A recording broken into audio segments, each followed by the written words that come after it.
John Aaron Jr. served his country in 2 wars, across 2 branches of the military, and did it all during some of the most segregated years in American history, rising from a Navy steward to an Army major without ever losing his sense of who he was or where he came from.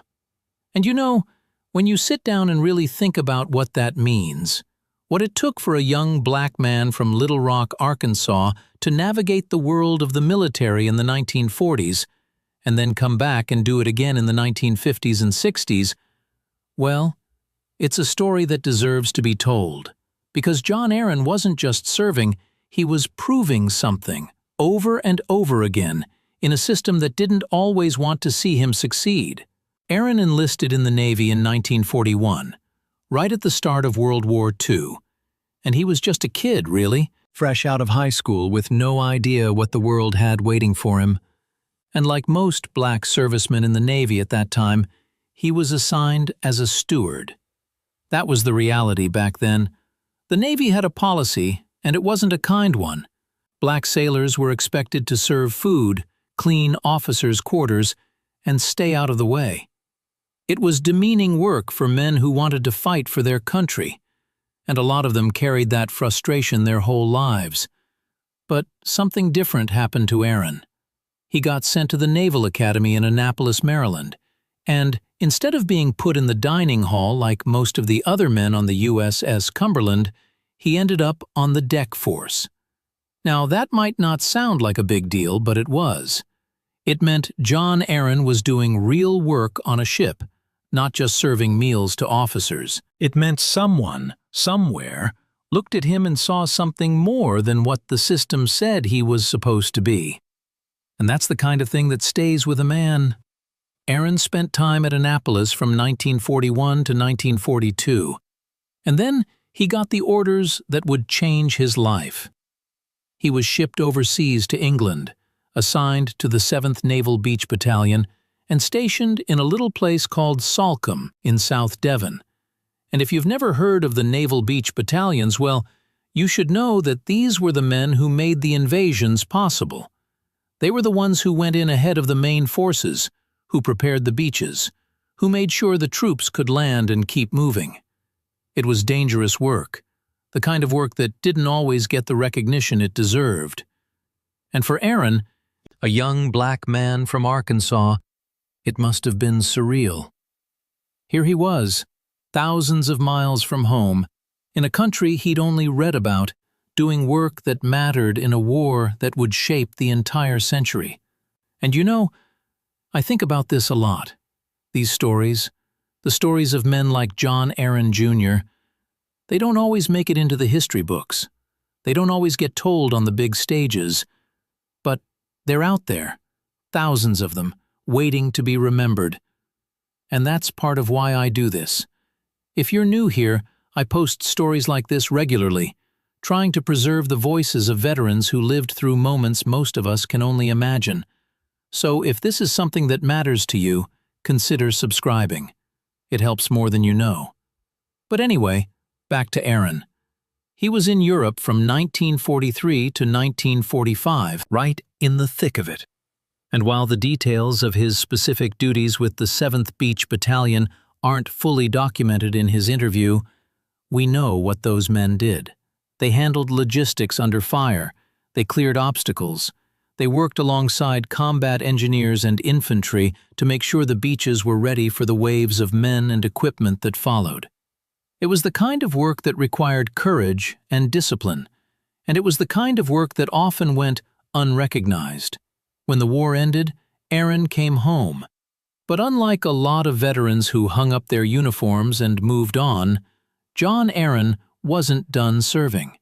He went back to school, taking advantage of the opportunities that the GI Bill provided.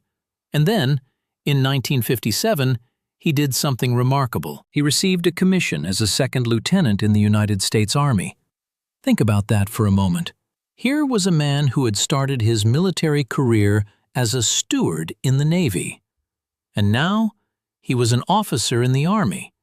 In 1957, in America, the same America where segregation was still the law of the land in much of the country. The same America where a black man walking into the wrong diner could get arrested, or worse. And yet, John Aaron Jr. was putting on the uniform of a commissioned officer and leading men. Aaron's Army career took him places most people only dream about. He and his family were stationed in Italy for 3 years, and during that time, something special happened. His youngest daughter was born there. Years later, his granddaughter would also be born in Italy. It became a family connection to a country that was half a world away from Little Rock, Arkansas. And it was a reminder that service could open doors that nothing else could.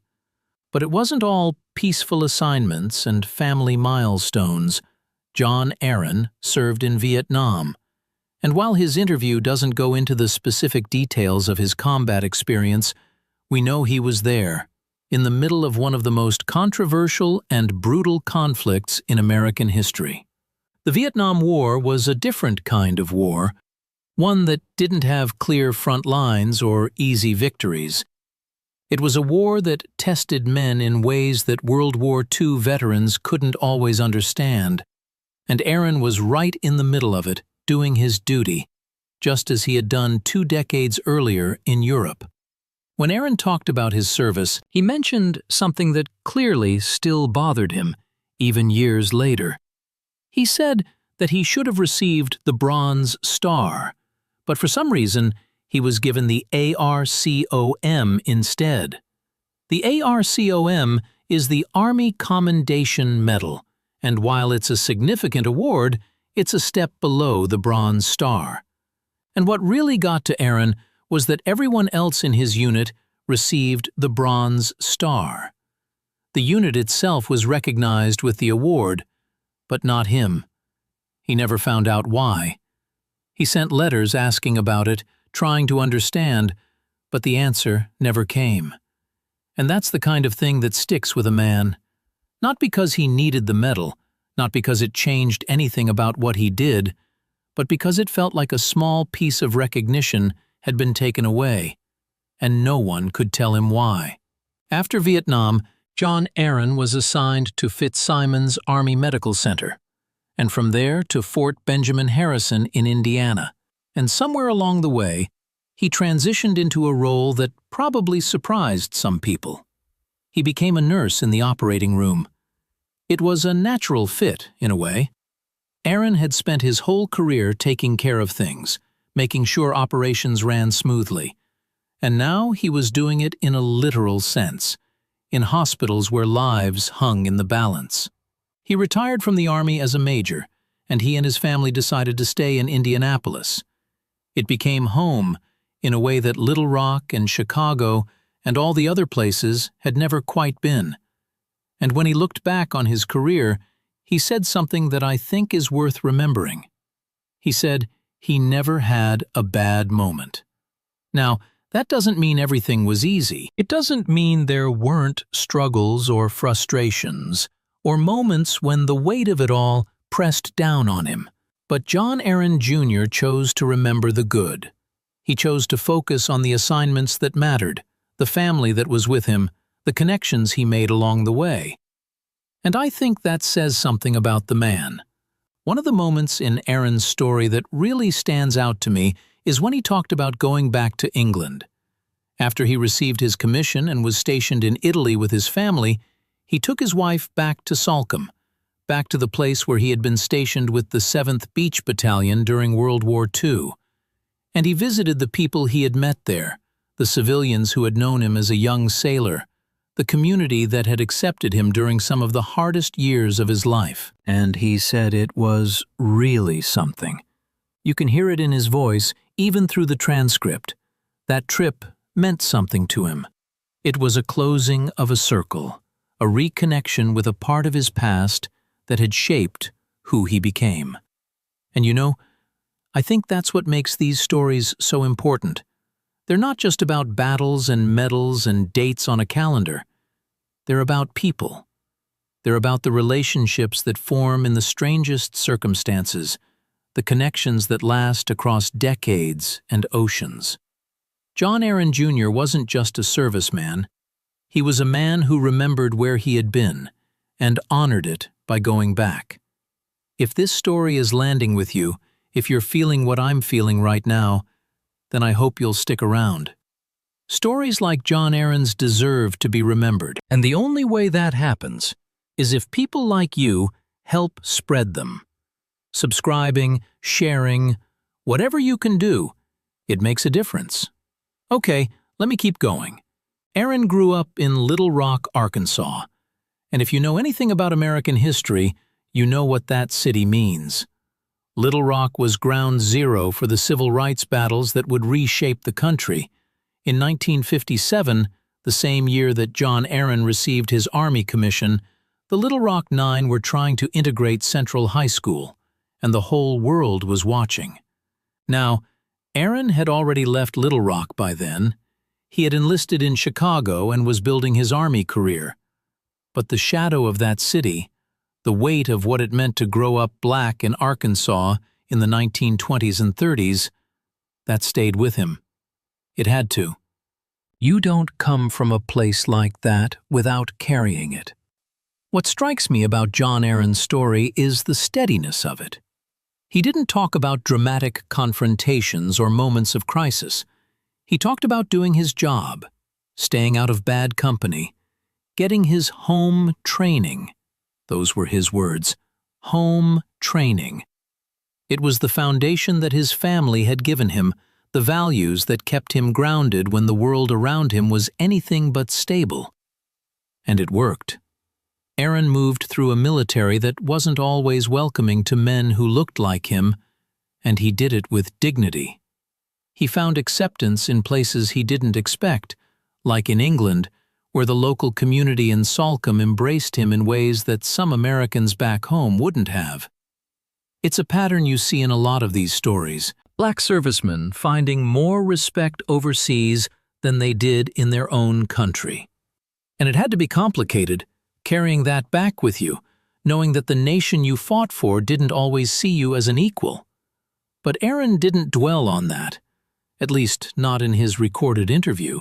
He focused on the positives, the opportunities, the family, the career that spanned 2 branches and 2 wars. And I respect that.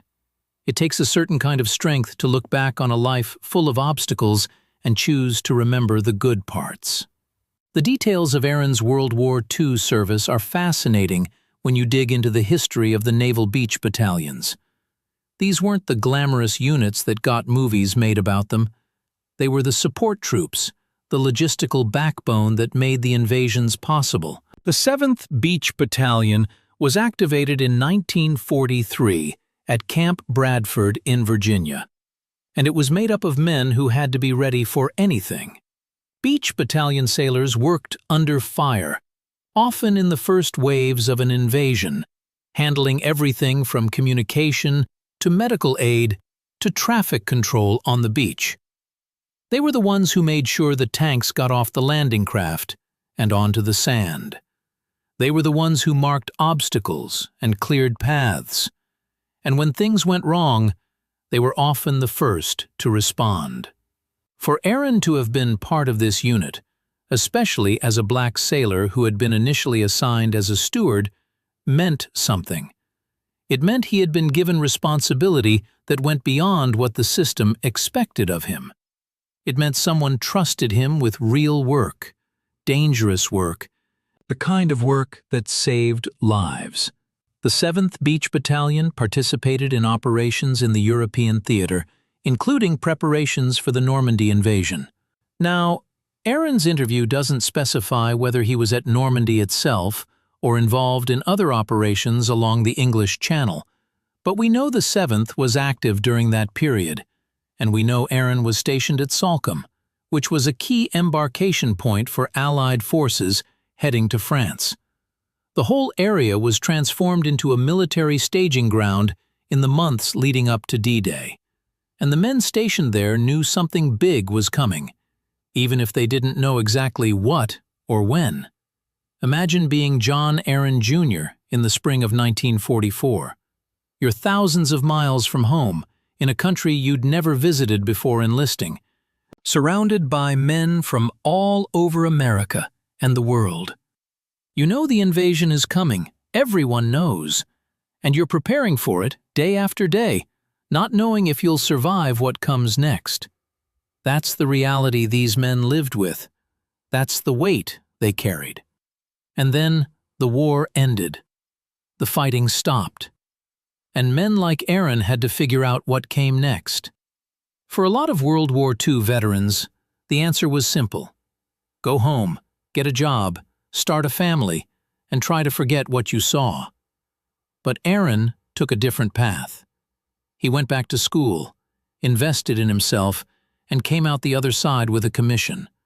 And then he did it all again, serving through the Cold War and into Vietnam, building a career that most people wouldn't have thought possible for a kid from Little Rock who started out serving food to officers. I want to talk a bit more about the transition from Navy to Army, because it's not something you see every day.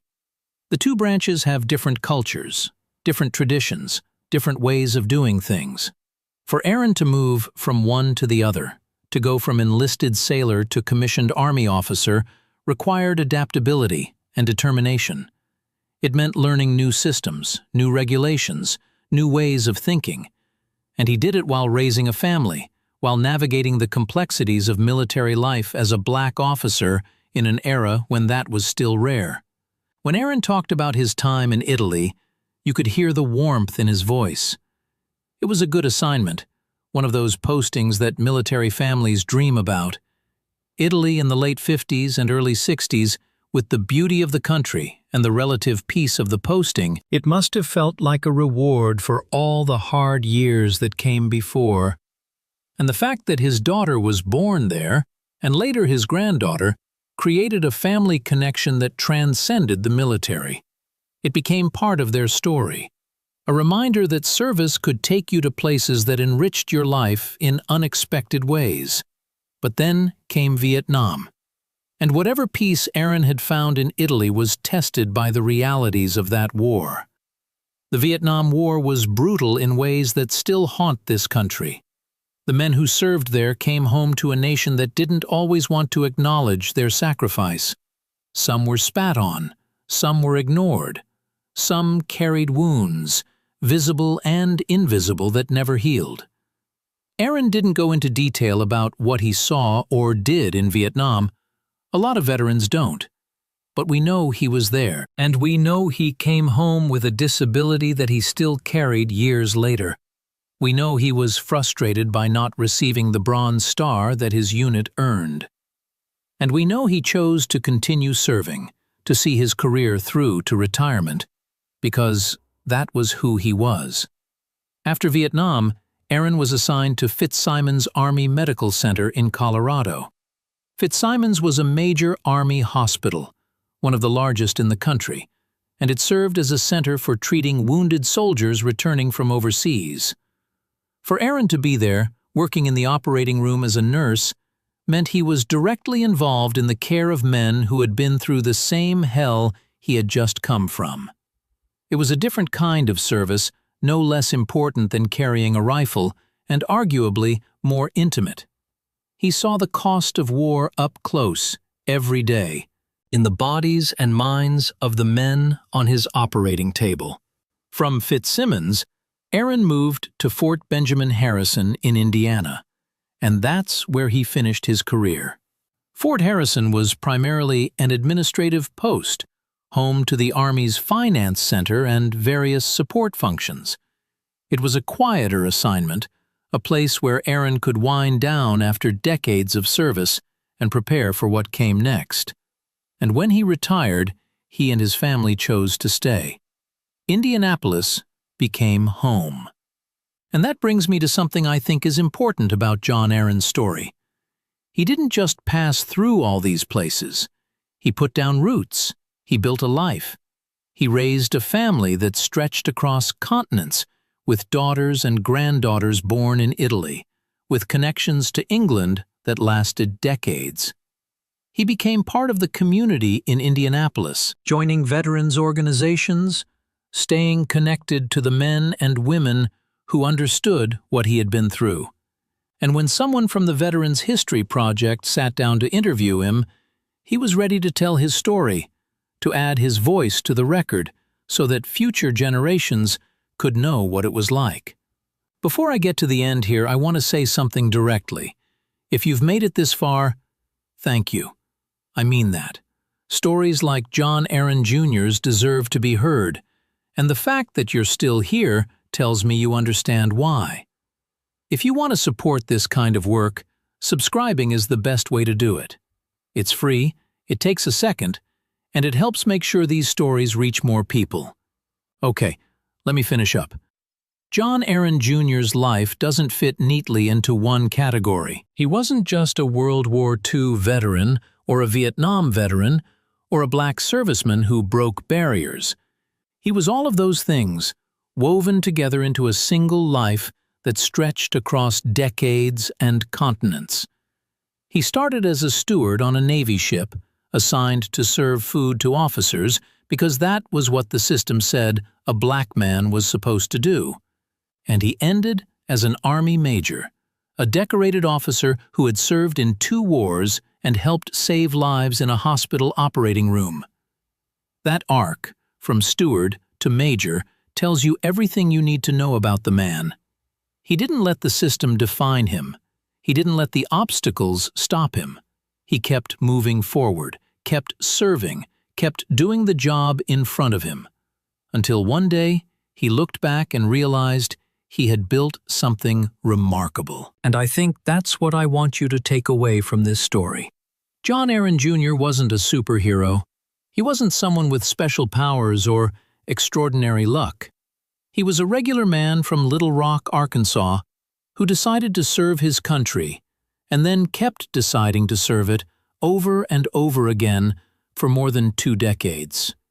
He did it with steadiness, with dignity, with what he called home training.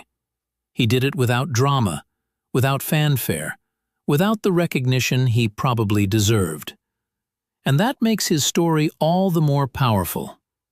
We don't always remember the quiet ones, the men who did their jobs and went home and raised their families without asking for applause.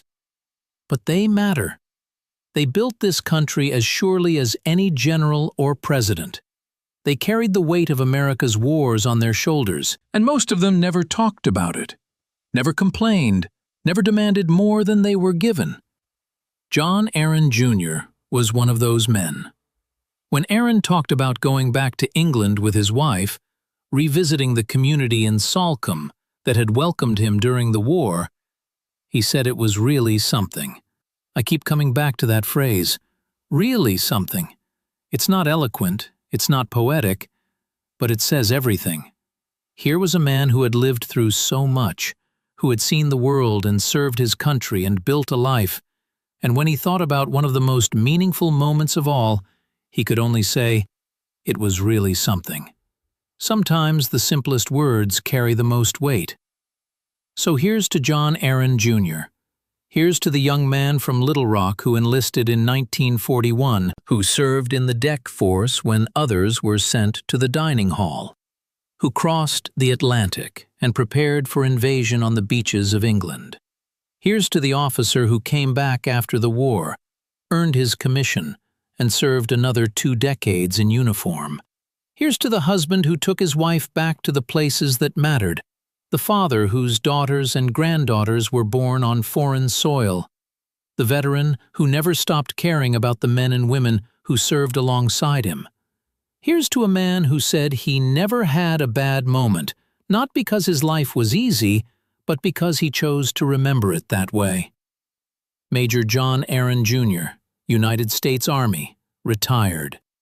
A Navy sailor in World War II, an Army officer in Vietnam, a nurse who helped save lives, a husband, a father, a grandfather, an American who served. Thank you for listening, and thank you for helping me honor the men and women who gave so much. Their stories matter. John Aaron's story matters. And as long as people like you keep listening, keep sharing, keep remembering, those stories will never be forgotten.